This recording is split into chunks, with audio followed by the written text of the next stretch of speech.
respect to education, health, political rights, etc. So where do we go? Before we get too further into a question about unevenness, I think we have to pause for a moment and just consider inequality itself. Because there's the opposite question. What would income equality actually be?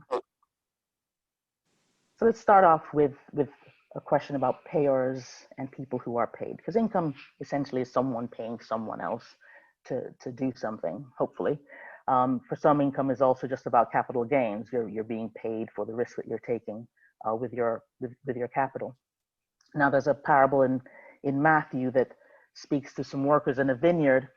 And for me, the way this correlates is the fellows who used to hang out at Home Depot, for example, and you could drive by and pick up one, two, or a few.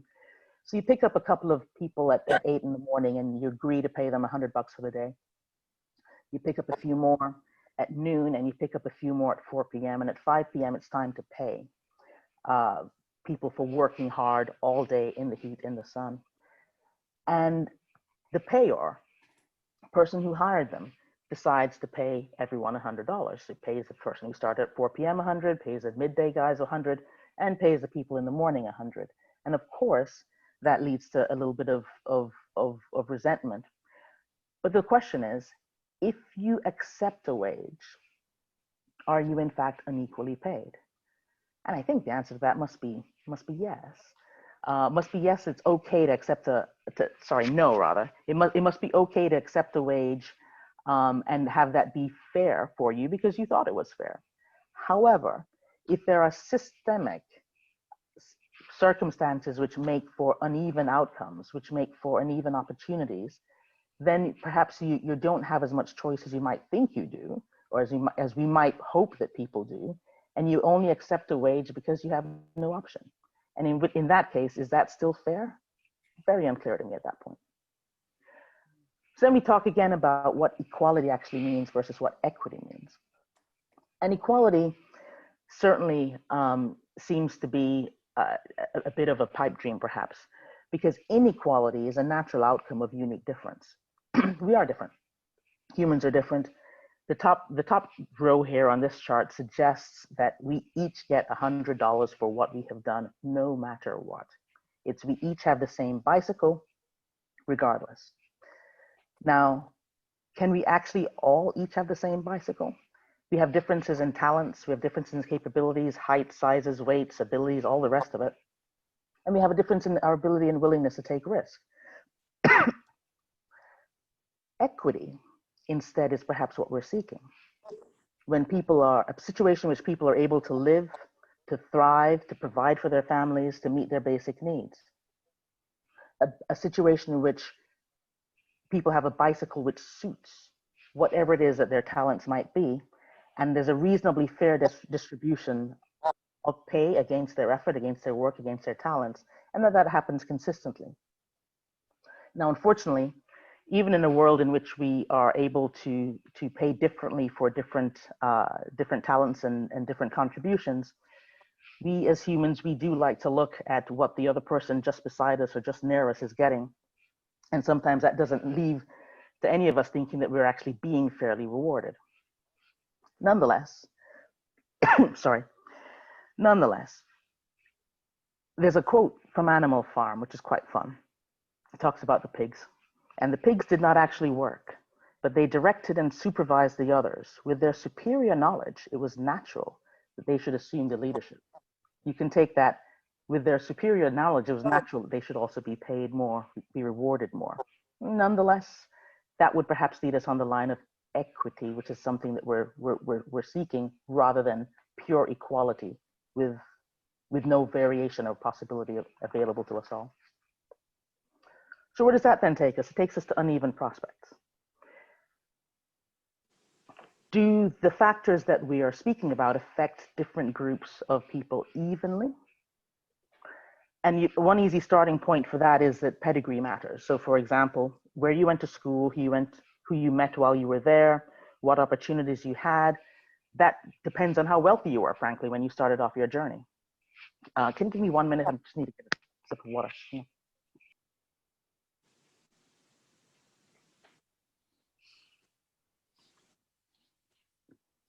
getting water. Yeah.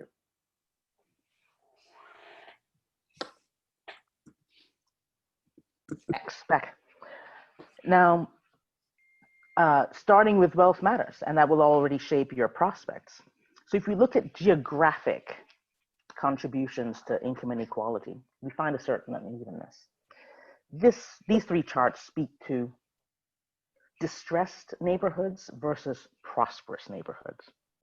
So distressed neighborhoods represent 22% of Texas, 43% of Mississippi, but less than 1% of Utah. But overall, about 50 million Americans live in distressed neighborhoods. And if you see education, so on the left to the right, on the left-hand side of this, the average percentage of adults without a high school diploma, of course, that's 25% in distressed neighborhoods, but a much lower number in prosperous neighborhoods. Life expectancy, bottom on the left-hand side there, 80%, 80 years, sorry, life expectancy in prosperous neighborhoods, that drops to 75 in distressed neighborhoods. The average poverty rate, that one's a touch obvious, far higher in distressed neighborhoods than in prosperous neighborhoods. But what's a bit more disturbing is the percentage change in business establishments. Prosperous neighborhoods grew business establishments by about 188,000 between 2011 and 2015. Distressed neighborhoods dropped. Businesses dropped by about 17,000. So your ability to engage in work, your ability to live, your ability to be employed, your ability to be, to be functioning and a meaningful part of society is dramatically affected by whether or not you live in a distressed neighborhood or a prosperous one. Top right is where these distressed neighborhoods are in the map, and they cluster. You'll see them in the south. You'll see them in, in the south. You'll see the blue neighborhoods, the prosperous ones, closer to the north, and certainly on some bits of the northwest and the northeast. Most of the country's majority minority areas are distressed. 44% of the majority minority areas in the country are in distressed neighborhoods. So by definition, again, that suggests that people have different possibilities in terms of what they might be able to do to affect their income.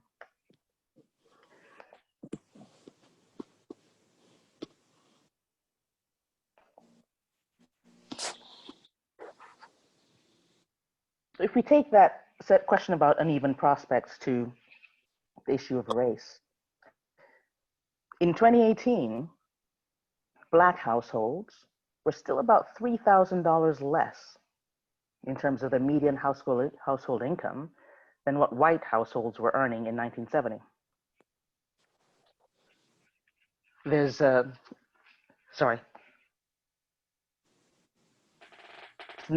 having not quite caught up yet to the 1970 levels of a white household, and that gap has been spreading out.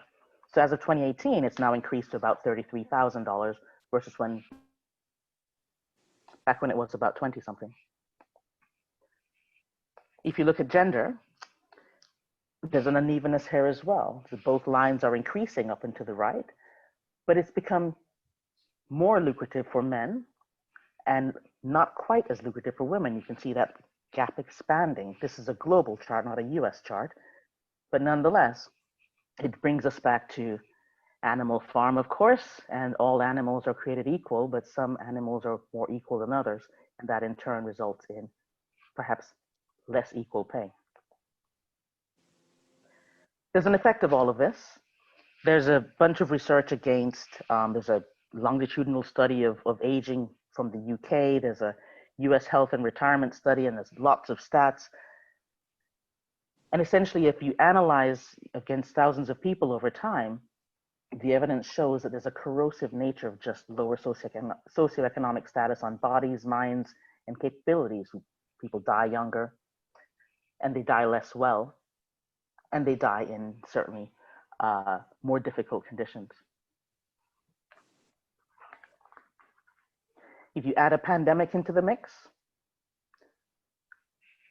It inconveniences the rich and kills the poor, was the summation of a FT article back in August.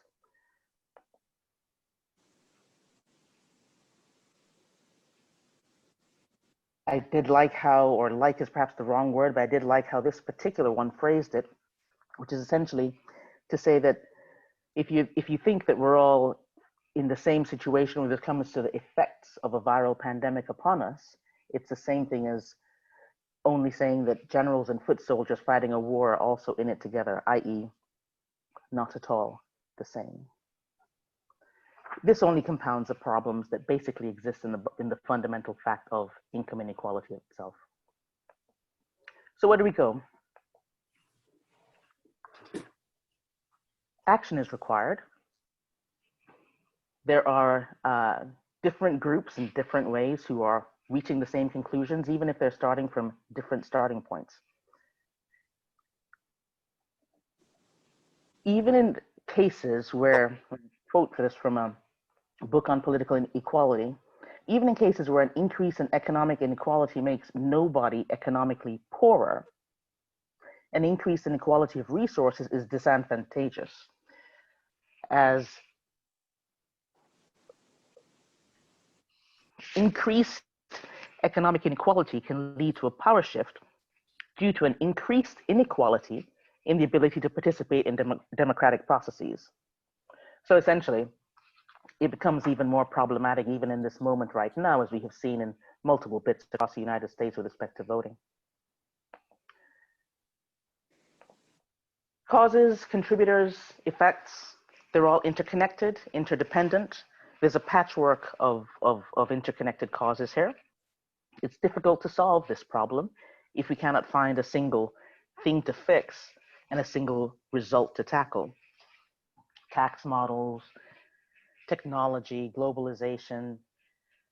We simultaneously have changes in households that are causing income inequality, but also that's the effects of income inequality have effects on households and the social cohesion, which in turn circles back to having an effect on the household, which circles back to changing society and increasing crime. It's all interconnected, unfortunately. And it's very, very, very unclear to me how this plays through. We have different economists saying that there are very different ways to tackle this. Some suggest that income inequality is beneficial overall for stimulating growth, improving the quality of life for all members of a society, and merely a necessary part of social progress. We have another set of economists who will claim that wealth concentrations create perpetually oppressed minorities, exploit disadvantaged populations, hinder economic growth, and lead to numerous social problems. The answer? Deeply unclear. So what to do? Do we fix the causes? Do we fix the symptoms? Do we fix the cumulative results and impact? Do we sit around and just wonder and analyze some more until we figure out exactly what the right thing might be to fix? You might think back to selling those houses and all that land in Acts. And is that exactly what I think we should do? Just do some reparations, perhaps some redistribution of lands and wealth? Unclear. I'm not sure that model holds today. I'll actually leave that for greater theological minds than mine to consider, or even greater economists to consider. But what I do believe, what I do think comes out of all of this is that there must be work to do. Something ought to be done. We've only scratched the surface of this multidimensional challenge. It's tricky, it's gnarly. There's lots of data, but there's very little clarity within it.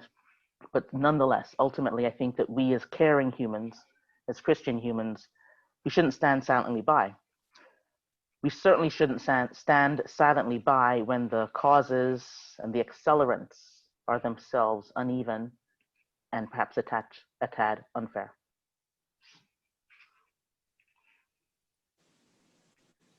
And could I ask you to, oh, sorry, Tom? No, I was going to ask if you had questions you wanted to pose for us. I do. And could I ask you to read those for me?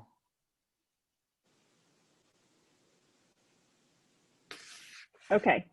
Our two questions. The first one, COVID-19 has especially brought into focus caregivers and home workers Some of the groups in our society have been especially hard hit by economic and health hardships of the pandemic. Imagine yourself as a Christian on fixed income. What is your reaction to an increase in the minimum wage which would benefit these workers? The second question, in the Bay Area, teachers, nurses, firefighters, for example, have been priced out of the ability to live within many of our communities. This is a very specific result of too wide a disparity in income, more than a healthy society could absorb. What could be done to enable these people to have greater choice in where to live and where to send their children to school? What should be done? Perhaps consider one or more perspectives: individuals, the church, especially when the church has been hard hit as well, communities, local, regional, state, federal governments.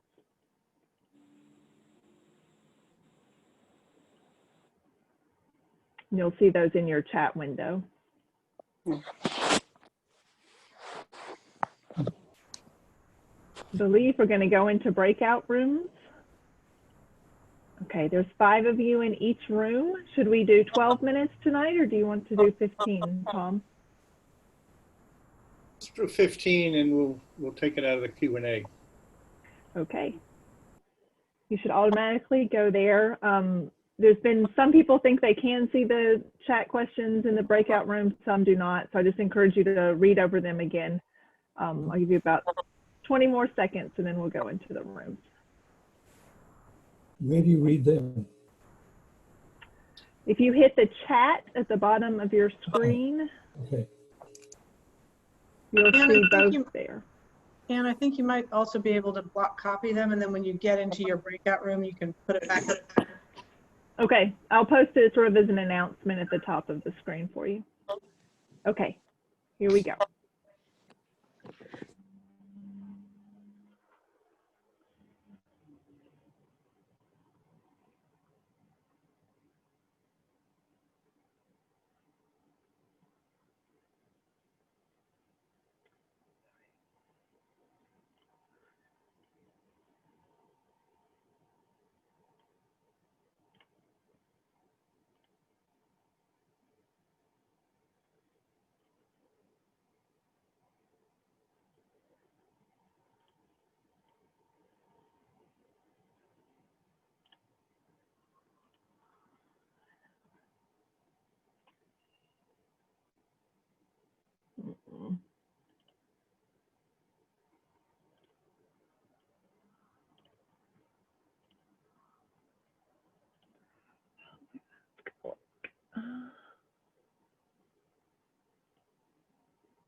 Hi, Ann. Hello, Lois. It's good to see you. Hey. Lori. Hey, It's Laura. my daughter. Hello, Mother. Hello, Father. Hello. Hello. I guess we're in a to be continued. Okay, I'll send you some stuff, Tom. Okay. That was good. Yes. Yes, I enjoyed listening to you. Oh, are we all back in? Yes, I believe we are. I think so. Okay, well, this time, as Pastor Deborah indicated, we're not going to report on what each group did, but we're going to use this time for asking questions. And the first target of questions can be Felice, if your questions about what she said or things that she didn't say. But she doesn't get to monopolize it.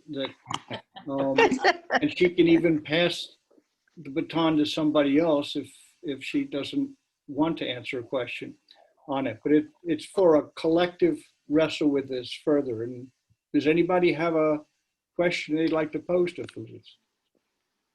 I have a question. Yeah, one question. Let John, I got Nancy, and then you. Good.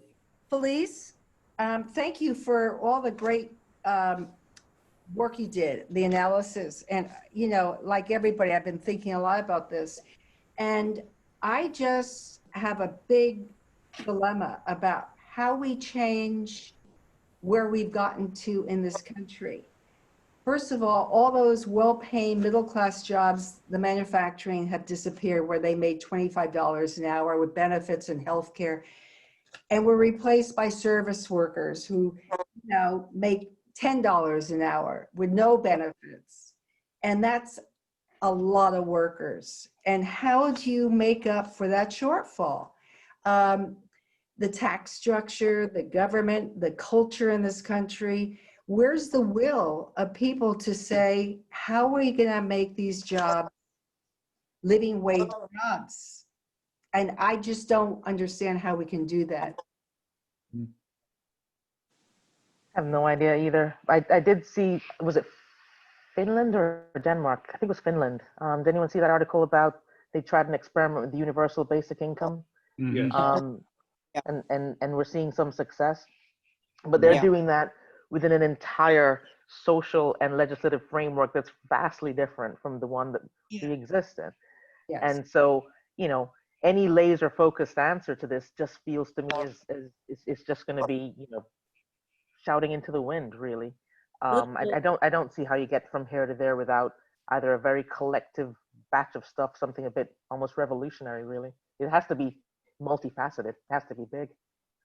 Yeah. Finland is homogeneous, little homogeneous population. That's right. Yes. Mhm. Does anybody have an idea how we can address this? Tom? I mean, it is the crux of the problem. I mean, those jobs are never coming back. They're not coming back, but we've got to train people for other jobs. We've got now hundreds of thousands of jobs in the country that are unfillable because people are not qualified with the skill sets required. That's a fixable problem. Yes. And one that we should have been on. Part of the gap, it's, to me, I tend to be simple, straight line thinking occasionally. And the minimum wage for people who work a 40-hour week should certainly give you an income number that is above the poverty line that entitles you to food stamps and other kinds of government. That just doesn't make sense to me. I know.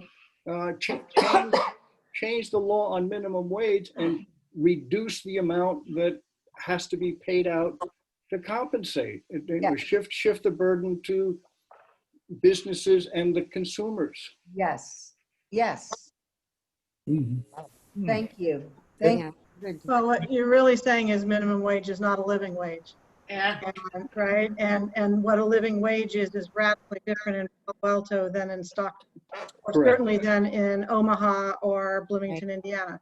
So it's very difficult when we're making policy at a federal level and have a $7 minimum wage.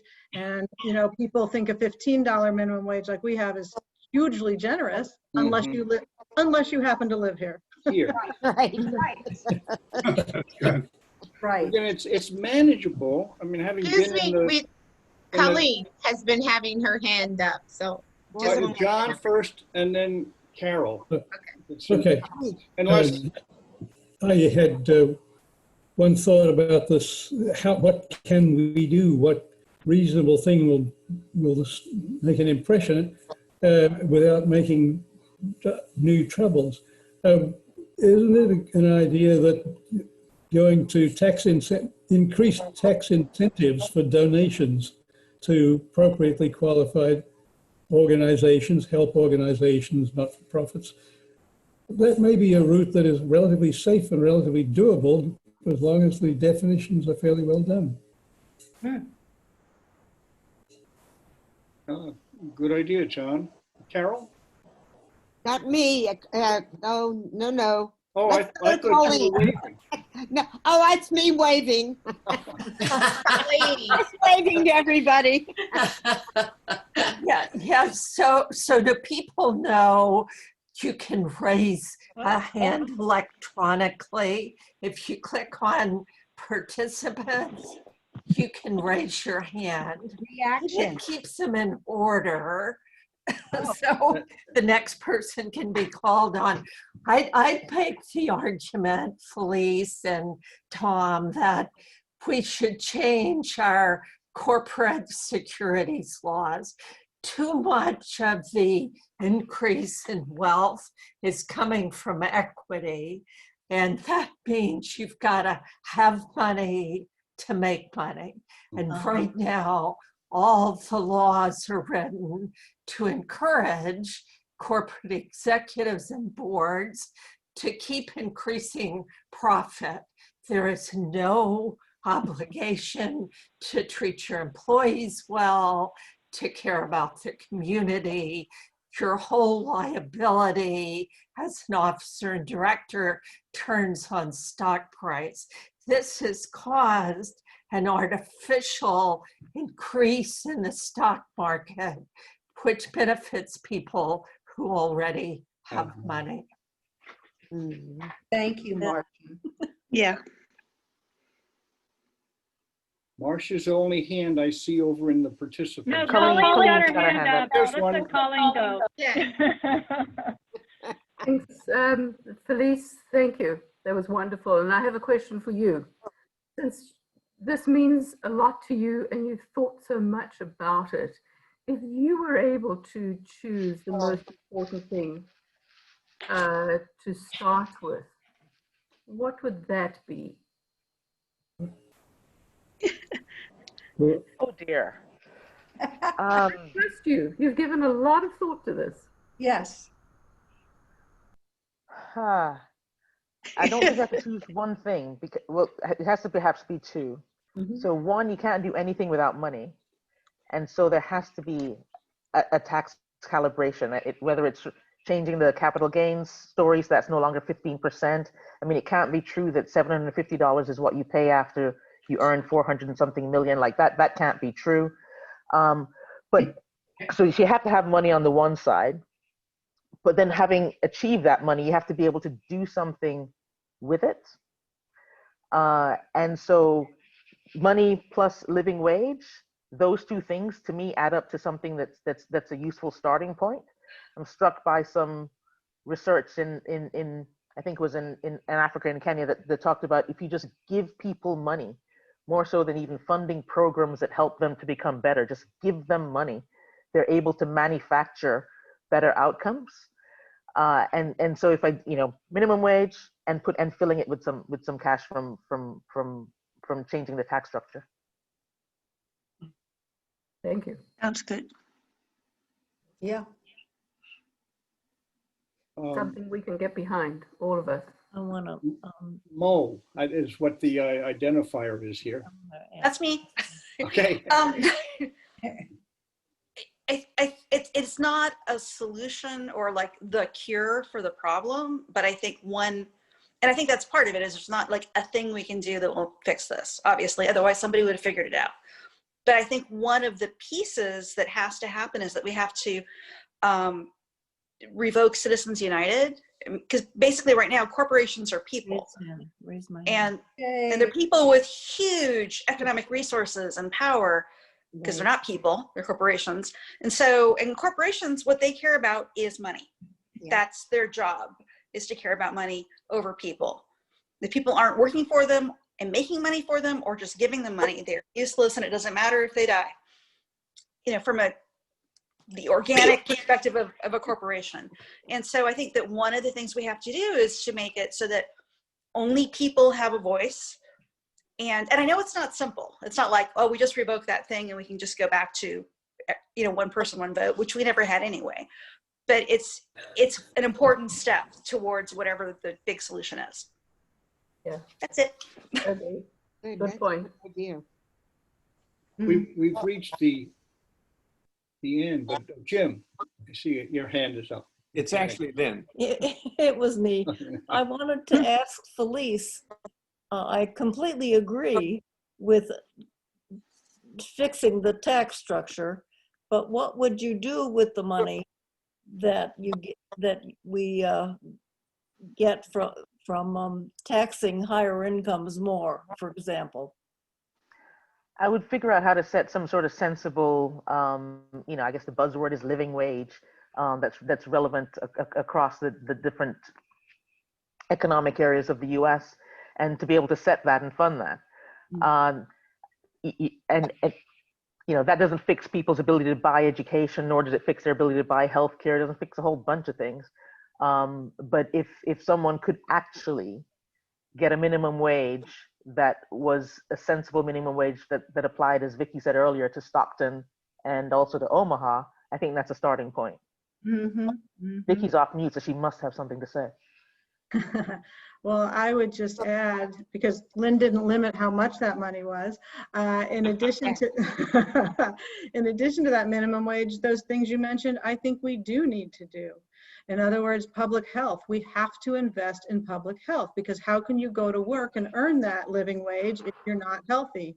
Housing, we have to subsidize below market rate housing, because how can you take care of your health if you're dismissed from the hospital and you're living on the streets trying to take your meds and keep yourself healthy? It's all an ecosystem, and the social determinants of health, housing and other factors, it's all intertwined. And so we need, at the end of the day, we need to share better. And that's what Christians do. So we really need to have these hard conversations. I loved your charts that showed the L in Europe and the U in the United States. Yes. That is the problem. We need to give people hope. You have to have hope that if you work a decent job, you can make a decent living. You may not be the richest person in your town, but you can feed your family with dignity and not worry about whether you can take your kid to the doctor. That's what we have to do. End of rant. Yay. It's not a rant. It's a recognition of a point that several have made, that there's no magic silver bullet solution. There are a lot of things that need to be done. But a starting place that jumps out at me from Felice's graphs, we can pinpoint pretty precisely when the deterioration of income and other forms of equality began in this country, and it's roughly 1980. So taking a look at the changes in law and ancillary things influenced by law, like the disappearance of unions, the great weakening of unions and collective bargainings, as well as carryover stuff that we've still got for more than a century, that education is the realm of women who are supplementing the husband's income and don't need to be paid as much. Yes. And we don't need to send our kids to school for much of the year because they're needed on the farm, right? Planting and harvesting. There are both long-standing things that are no longer appropriate and specific governmental actions that can be reversed or can be improved. Yes. Yes. I'm greatly disappointed, Felice, because you didn't solve the problem for us. But like I'm sure everybody else here, I'm deeply grateful for the way in which you illuminated specific dimensions, the complexities of this, the fact that there's no single, simple, what should a Christian do beyond. But Tom, I've had my hand up for about 5 minutes. You're not I cannot let us go.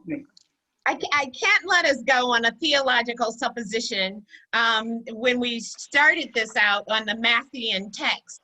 And Anne preached about that a couple of weeks ago, and boy, it's been in my burr ever since, about the vineyard people. And they were each given three different, they came to work for 3 different hours, and we're all given the same wage. And so a liberation theologian says, specifically what you're saying is that everyone is entitled to a living wage regardless of when they come to work. And so that is how we interpret that particular phrase. But when we look at the whole arc of the Bible, we look at in the year 50, the year Jubilee, the Bible says that all debts are supposed to be considered paid so that nobody incurs any unjust role in being poor in the society. It also talks about, there are many other laws that state in a way in which we are not supposed to be indebted, the usury laws, etc., where the Bible continues to talk about how we have this relationship with one another that is supposed to be in equity with one another. So I just wanted to say that, that's all. Why don't you close this out? Okay, so if we could just give Felice a round of applause. We thank you very much. It was fantastic engaging us in this way. We're really very grateful for it. And yes, thank you very much, Anne. That's a great cue. We have another dynamic speaker with us in Dr. Colleen Kringle. She's going to be speaking on gender and sex-based discrimination, a spiritual perspective. And I just can't wait for 7 o'clock to come again next week. We thank you very much for your engagement, and we look forward to you coming again at 7 p.m. And also join us on throughout the week at any of the events that you can find on our website. And additionally, we'd love to have you on Facebook Live at 10:45 in the morning on Sunday, or either join us on our YouTube channel.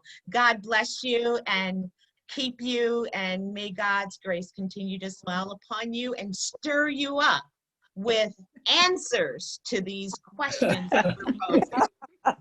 God bless you. Be safe going in the other room. Bless you. Thank you all. Happy birthday, Mary Lou. Mary Lou, happy birthday. Happy birthday. I will sing it to you, Mary Lou. Happy birthday To you. Happy birthday to you. I love it. Happy birthday, dear Mary Lou. Happy birthday to you. to you. Remote choir. And that